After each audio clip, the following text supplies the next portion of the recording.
Très heureux de recevoir Guillaume Jouve, un des responsables de la petite boussole. Guillaume, bonjour. Bonjour, hello l'équipe. Bonjour, comme nous tous, donc confinés, vous chez vous, Jean-Claude chez lui, puis moi dans mon petit studio. Alors, comment ça se passe le confinement pour vous? C'est comme je pense pour tout le monde, c'est une expérience qu'on traverse chacun de notre côté collectivement. C'est un petit peu particulier. Forcément, on va dire que d'aller boire un canon avec les copains, ça manque un peu, avec vous notamment, les amis d'RCF. Promis, on prend rendez-vous directement. Et puis sinon, ouais, on essaye de s'organiser. Nous, on a la chance de pouvoir continuer à travailler encore un peu. Et puis bon, là, on essaye toujours aussi d'avoir une pensée. Nous, on vit à Saint-Étienne. On a cette chance-là. À Saint-Étienne, on est d'accord. Là, on habite presque tous dans des châteaux. On a la chance de ne pas être dans des studios parisiens de 9 mètres carrés. Et je sais qu'avec mon épouse ou avec nos amis par téléphone, on a toujours une pensée sincère pour ceux qui n'ont pas la chance de peut-être vivre avec un petit extérieur, un petit jardin. Alors, on va faire un petit coucou d'abord à cette petite boussole qui a eu un grand succès cette année et que vous continuez à entretenir, en particulier sur les réseaux, puisque vous publiez régulièrement des annonces avec cette belle couleur qui permet de repérer de loin, qui en gros sont quand même un peu chauvines du côté de l'enthousiasme stéphanois. Mais cette petite boussole, alors dites-nous, je la montre, hein, c'est un formidable outil pour vivre la ville, tout simplement. Ouais, oui, on est toujours fiers de porter les couleurs de la ville le plus haut possible. On est fiers de défendre ces petits commerçants, ces petits artisans qui, pour nous, sont les premiers acteurs qui donnent vie à la ville.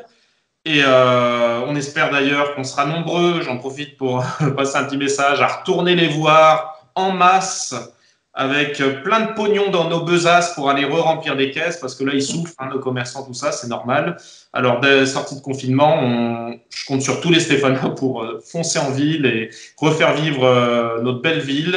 Et notre ville, elle vit d'abord, son cœur battant, comme j'ai toujours, c'est son petit commerce, c'est ses artisans, c'est ses indépendants, c'est eux qui créent, qui innovent, qui donnent du peps à la ville. Et c'est ce qu'on essaie de faire avec la petite boussole, on oriente vers toutes ces jolies enseignes. La petite boussole, c'est vous, bien sûr, Guillaume, et puis c'est aussi une équipe derrière vous. Comment elle est rédigée? Alors, on est trois, la petite boussole. Il y a moi, Guillaume, qui, on va dire, dirige un petit peu le projet et gère tout l'aspect création graphique. On a Chloé, Chloé Robbins, qui va gérer plus la partie rédactionnelle, contenu. Voilà, tous les petits encarts institutionnels que vous voyez dedans, toutes les informations pratiques qu'on donne sur la ville, c'est Chloé qui en a la charge. Et enfin, on a Julien. Julien, c'est notre pèlerin, l'homme au bâton qui traverse les rues de Saint-Étienne et qui va toquer aux portes de chaque commerçant et qui va inviter donc tous ces artisans, ces commerçants, ces indépendants à rejoindre notre aventure. Et donc voilà, on a l'axe plutôt relations commerciales, commerçant, tout ça avec Julien, moi plus pour la partie création graphique et Chloé pour la partie contenu. Et avec ça, on a un triptyque à peu près équilibré. Alors, il faut dire que cette année, la petite boussole, c'était plus de 300 adresses.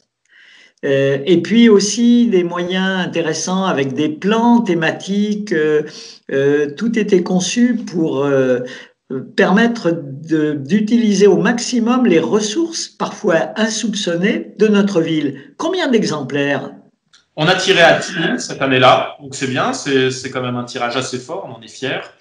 Et oui, à l'intérieur, on a référencé jusqu'à 300, on va dire, commerces élus incontournables. On a compilé tout ça, on a essayé de ranger toutes ces informations, d'articuler toutes ces infos de manière à peu près intelligible. C'est pas toujours évident, on espère avoir réussi. Et surtout, on a fait un gros ajout cette année qui compte pour nous, c'est la mise en place d'un plan sur 3 volets qui se déploie et qui nous a permis justement plus précisément de pointer les centres d'intérêt, les lieux un petit peu incontournables et les lieux aussi un petit peu moins connus, notamment on s'amusait à pointer les montées. Il est là, et voilà. J'espère qu'il ne rend pas trop mal à l'écran, mais c'est notre petit plan.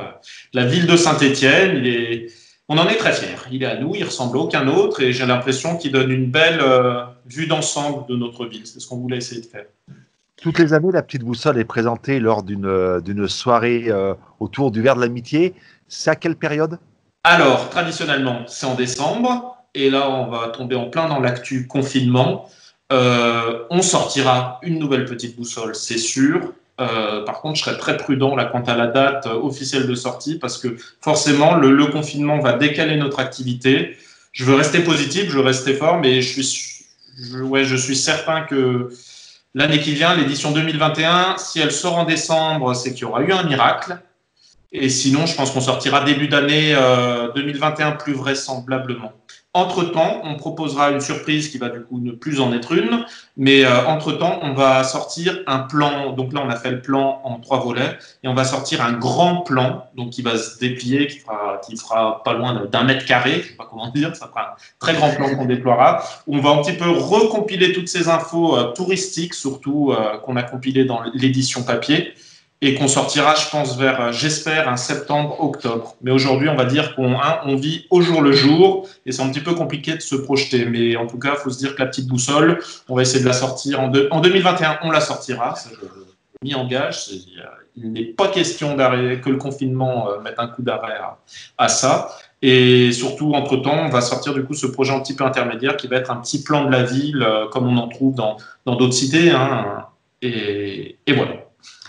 Alors, les commerçants, à part ceux qui sont indispensables, sont fermés, mais beaucoup d'entre eux trouvent dans cette occasion le moyen de se réinventer. Alors, ces commerces, bien sûr, il faut aller les voir parce qu'on a le service, on a la rencontre, on a le lieu, mais beaucoup d'entre eux se disent le seul moyen d'avoir un minimum de chiffres, c'est de se mettre au e-commerce. Et vous êtes en train d'accompagner certains d'entre eux avec votre agence de com. C'est ça, comme notre expérience, du coup, voilà, on l'aura compris, on fait du graphisme, on fait du contenu, on fait un peu de commercialisation et tout. Et derrière la petite boussole, il y a une petite agence de com qui s'appelle Peppermint, surtout, qui est le cœur de notre activité. On va dire que la petite boussole, c'est notre projet de cœur. C'est celui qui nous permet de porter haut les valeurs stéphanoises. Et à côté de ça, on a notre petite agence.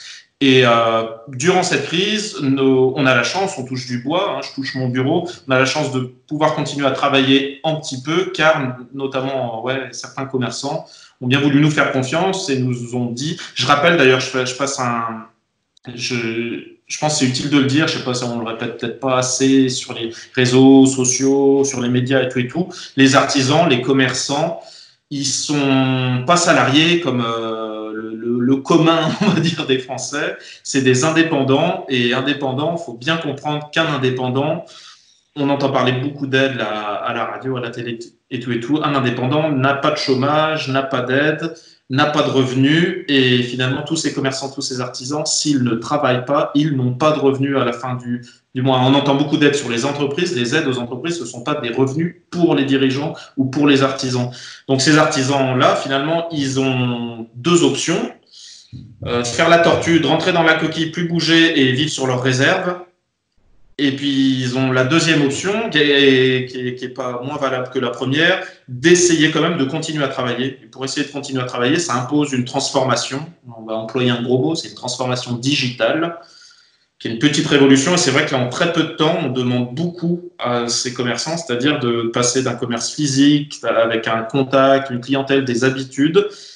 Et nous, on essaie de les accompagner au mieux vers cette transformation digitale, c'est-à-dire devenir un e-commerce. Alors modestement, comme on leur dit, vous n'allez pas devenir Amazon en 2 jours ni en 3 jours, c'est pas possible. Et je pense que ce serait une erreur d'essayer de devenir un véritable acteur, on va dire, du e-commerce. Il faut d'abord rester commerce physique, boutique, avec tout le contact que ça représente. Mais on essaie, on va dire, à notre niveau, de les accompagner sur cette problématique qui est pas évidente. Et on est content parce qu'on y arrive plutôt pas trop mal à les faire se transformer, changer.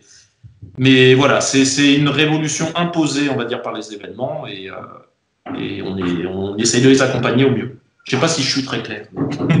On a compris que maintenant, pour nous clients, on ne peut pas aller dans ces magasins-là, ou chez ces artisans, ou chez ces commerçants. Par contre, grâce à la petite boussole, on peut repérer, puis on les connaît, les commerçants qu'on connaît, aller voir, ils ont très souvent maintenant entre autres grâce à vous, un site.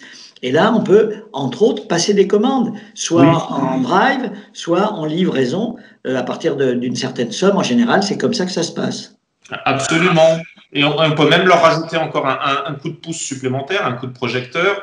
C'est que, on peut le dire à tous, si ça bouchonne en supermarché, dans les drives et compagnie, et que c'est assez compliqué d'avoir, on va dire, son créneau horaire, sa livraison et tout, je peux vous dire que dans les commerces plus indépendants, de taille plus modeste, ça bouchonne pas du tout. Hein. N'hésitez pas, hein, ils ont, que ce soit les fromagers, les bouchers, les poissonniers, si vous avez l'angoisse de la livraison au supermarché, l'angoisse d'avoir un créneau drive et tout, faites plus simple, hein, prenez votre cabas, prenez vos précautions, vous allez dans un commerce de proximité, vous n'allez pas attendre plus de 5 minutes, hein, c'est promis juré. Donc ça permet aussi de remettre un petit coup de projecteur sur eux. Et si vous avez envie de profiter des services de livraison de drive, je vous le redis, c'est beaucoup essayent de s'y mettre. Voilà, et je fais appel à chacun à leur gentillesse et à leur mansuétude, parce que ce sont des nouveaux acteurs dans cette jungle du web qui est pas toujours facile à maîtriser. Et donc voilà, qui va utiliser le téléphone plutôt pour prendre des commandes, qui va utiliser plutôt son site web, qui va utiliser plutôt même des échanges. On peut même maintenant essayer de commander par Messenger là, sur Facebook et tout, un message à votre commerçant, vous lui demandez. Enfin voilà, vous verrez, chacun essaye un peu de s'organiser à son niveau, c'est un peu le bazar, mais voilà, ne les oubliez pas, il y en a beaucoup qui jouent le jeu et qui continuent à travailler, et pour une bonne raison, c'est que beaucoup n'ont pas le choix, il faut qu'ils travaillent, hein, c'est leur revenu. Hein. Voilà, bah écoutez, merci. Donc la petite boussole, eh ben, même en temps de confinement, elle est très utile. Je la tiens dans le bon sens, elle était à l'envers. La voilà. Si vous ne l'avez pas, ben, on la trouve un petit peu partout, justement chez les commerçants qui sont inscrits. Vous les connaissez, vous allez voir sur leur site, vous consultez leur page Facebook, vous leur commandez, ils peuvent vous livrer. Voilà, la vie continue grâce au commerce du centre-ville. Voilà, et puis donc, page Facebook, Boussole à aller voir régulièrement. Ah bah, n'hésitez pas, à aller voir notre petite page Petite Boussole. Nous, on a profité du confinement pour raconter des petites blagounettes, pour détendre l'atmosphère. On a essayé d'amener beaucoup de traits d'humour, ça marche fort. Du coup, on est content là-dessus. C'est une réussite, on va dire. On a une page Facebook du coup qui a explosé en termes d'audience et tout. C'est aller jeter un coup d'œil. On s'est amusé à faire plein de clins d'œil à la culture stéphanoise, avec beaucoup d'humour. Et voilà, ça fait. On pense que c'est nécessaire, que ça fait du bien dans ces temps un petit peu compliqués. Et on se donne rendez-vous donc bientôt, on espère, physiquement pour fêter le nouveau numéro de la petite boussole. On n'attendra pas le nouveau numéro pour boire un coup. Hein. C'est promis. Pour boire un coup avant. Allez, coucou. Au revoir, on salue à travers vous l'équipe. À bientôt. À bientôt.